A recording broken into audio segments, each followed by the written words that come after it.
How's it going, guys? You've asked for it, and finally we've delivered. We've got vehicle version shirts in blue and black. We've got long sleeves, short sleeves. We've even got sweatshirts, and check out this awesome design on the back. The only thing is, it's a limited run. It's only happening until October 23rd. That's next Sunday. Make sure you get these quick because they won't be coming back ever again. Click the link in the description below to visit Teespring to check these things out. The material is awesome and they're reasonably priced. If you're on a mobile device, just tap the screen and then tap the eye up in the top right to access the cards, and then click that and you're well on your way to ordering some awesome vehicle version swag. So with that, let's get to the video. In just 2 months, I've put over 6,000 miles on my Lamborghini Huracan. I've fallen completely in love with the car.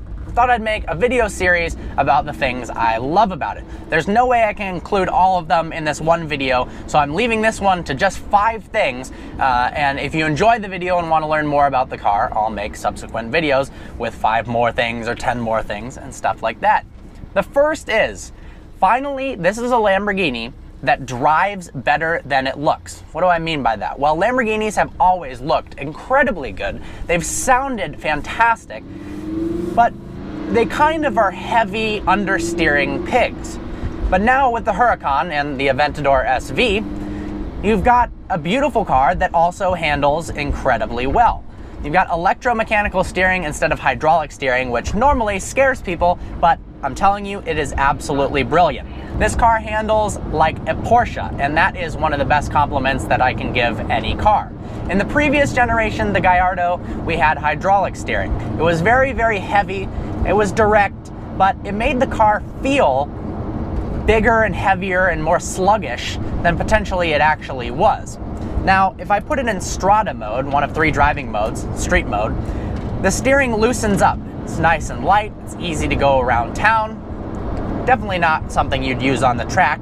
Put it in sport or Corsa mode and it firms up, not in an artificial manner, but in a really great way that gives you plenty of control, instant turn in, and also a lot of feedback. The car feels so light on its feet, so nimble and ready to crush twisty, really tight turns as well as long sweeping turns. And of course, you've got the power to exit those turns as well. An all-wheel drive system to keep all 4 wheels planted. Next up is the gearbox. It's a dual clutch system that is far and away on a different universe than the previous generation E-gear transmission. I owned a first generation Gallardo that had the E-gear transmission, single clutch, and there were some positives and there were some negatives. The positive was when you were flooring it in a straight line, those shifts were brutal, slammed you back into the seat, and there was a ton of drama. Downsides, very, very jerky at slow speeds, hard to drive around town, and the clutch life was horrible. In fact, on the first generation Gallardo, if you used launch control more than 5 times, you'd have to buy a new clutch, and the clutch would cost you $7,000 to $10,000. If you don't use launch control a bunch, you had to worry about going in reverse and every little thing that would damage the clutch because it would only last 10 to 20,000 miles. This car, dual clutch system, best of all worlds. So in Strada mode, this is the first Lamborghini where automatic mode is actually worth talking about.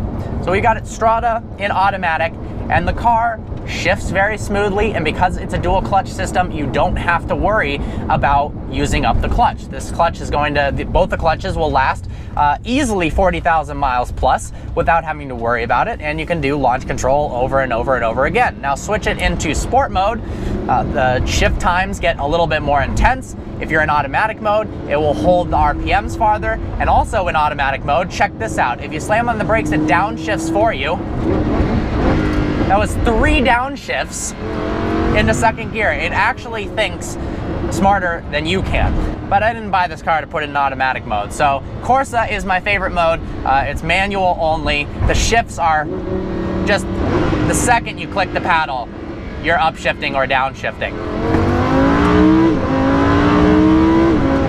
The great part about Corsa mode is they kept the drama of the old Lamborghini single clutch systems, and you actually get snapped back into your seat. Now in sport mode, it's actually seemingly one continuous acceleration. It shifts so smoothly you don't even feel it, which can be nice in certain scenarios, but I like the bashing of the Corsa mode.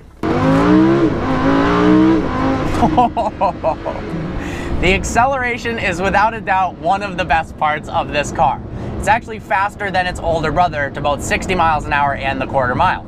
Car and Driver tested this vehicle 2.5 seconds to 60 miles an hour. That's Bugatti Veyron territory, LaFerrari P1. Of course, after that, those cars are going to take off. Quarter mile in 10.4 seconds. I've taken this to the track. It was on a really hot day, and I got a 10.7 second quarter mile. I'm sure if it was cooler, be able to drop down to 10.4. But for an out-of-the-box stock car to be running mid-10s is absolutely incredible. With one of the best transmissions out there, an incredible launch control system that revs it up to 4,500 RPMs and shoots you forward, along with 305 section tires, this car, the acceleration is so intoxicating. It's also really fast on the top end. Cars like the Corvette Z06 are great in the quarter mile. They've also got pretty good 0 to 60 times considering it's rear-wheel drive. But at higher speeds, it really dies off, and that's where this car really shines, especially with its aerodynamics and a characteristic of that V10, pulls and pulls and pulls all the way up to its top speed of 211 miles per hour. The interior is beautiful and functional. You're going to be spending the majority of your time likely inside the car. Some of the time will be spent staring at it, obviously. So it's nice to have a really good interior. The seats are incredibly supportive. Alcantara, nice contrasted stitching that matches the exterior. I like the embossed Lamborghini logo on the headrests. The steering wheel is the perfect diameter, feels great in your hand, and the full digital instrument cluster is awesome. It's customizable. You've got tons of different screen options. You can display a full tachometer, you can display a tachometer plus, whether you're listening to the radio or maps, or you can go full information mode. If you're in backup camera or something like that, you can display that on the full screen. You can display maps on the full screen as well. The speaker system is also really good. If you have Sirius radio or something like that, even though it's not CD quality, it still sounds incredible through the speaker system. Air conditioning works well. There's none of these normal problems that typically are associated with supercars. It's comfortable to be in, even over long trips. I mean, if you get over 4 hours, it starts getting a little bit uncomfortable in your lower back. But overall, the interior is gorgeous. The hexagonal themes throughout, the gauges, everything is really good quality. The last part is how daily drivable and reliable the Huracan is. In the last 6,000 miles, I've had one issue, and that issue might not be actually the car's fault. Could be some other issues at play here, potentially active sabotage. My brake lines, they got disconnected and brake fluid fell out. I wasn't able to slow down really, so I had to take it to a dealership, do a brake fluid flush, and that was $350. That's the only expense I have incurred maintenance-wise over the 6,000 miles that I've owned this car.